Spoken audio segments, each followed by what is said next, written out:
জনাব মোহাম্মদ আবুল কালাম, কুমিল্লা ৯, আপনি একটি সম্পূরক প্রশ্ন করতে পারেন। মাননীয় স্পিকার, আপনাকে ধন্যবাদ। আমার প্রশ্নের তথ্যবহুল উত্তর দানের জন্য আমি মাননীয় প্রধানমন্ত্রীকে আন্তরিক ধন্যবাদ জানাচ্ছি। মাননীয় স্পিকার, ফ্যাসিস্ট আওয়ামী লীগ সরকারের দীর্ঘ 16 বছরে বড় বড় মেগা প্রকল্পের নামে মেগা দুর্নীতি মাধ্যমে দেশ থেকে প্রায় 28 লক্ষ কোটি টাকা পাচার করে দেশকে তলাবিহীন ঝুড়িতে পরিণত করেছে।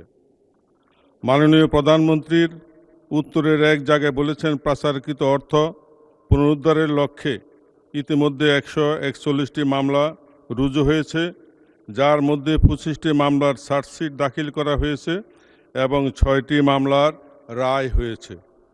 মাননীয় স্পিকার, এমত অবস্থায় মাননীয় প্রধানমন্ত্রীর নিকট আমার সম্পূরক প্রশ্ন, পাচারকৃত অর্থ পুনরুদ্ধারকৃত মামলাগুলোর মধ্যে যেগুলি এখনও চার্জশিট হয়নি, উক্ত মামলাগুলোর দ্রুত চার্জশিট প্রদান সহ দ্রুত বিচার ট্রাইব্যুনালের মাধ্যমে বিচার কার্যক্রম সরকার গতিশীল করবে কি না। ধন্যবাদ মাননীয় স্পিকার। মাননীয় প্রধানমন্ত্রী।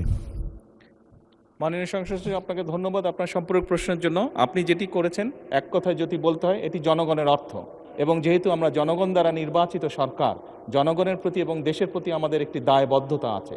খুব স্বাভাবিকভাবেই জনগণের অর্থ ফিরিয়ে নিয়ে এসে জনগণের জন্য এবং দেশের জন্য সেটি ব্যয় করা এই সরকারের অন্যতম প্রধান দায়িত্ব। কাজেই এই ব্যাপারে যেভাবেই হোক, যেই পদক্ষেপ গ্রহণ করলে জনগণের অর্থ ফেরত আসবে, আপনি নিশ্চিত থাকতে পারেন এই সরকার সেই পদক্ষেপই গ্রহণ করবে ইনশাআল্লাহ। ধন্যবাদ মাননীয় প্রধানমন্ত্রী।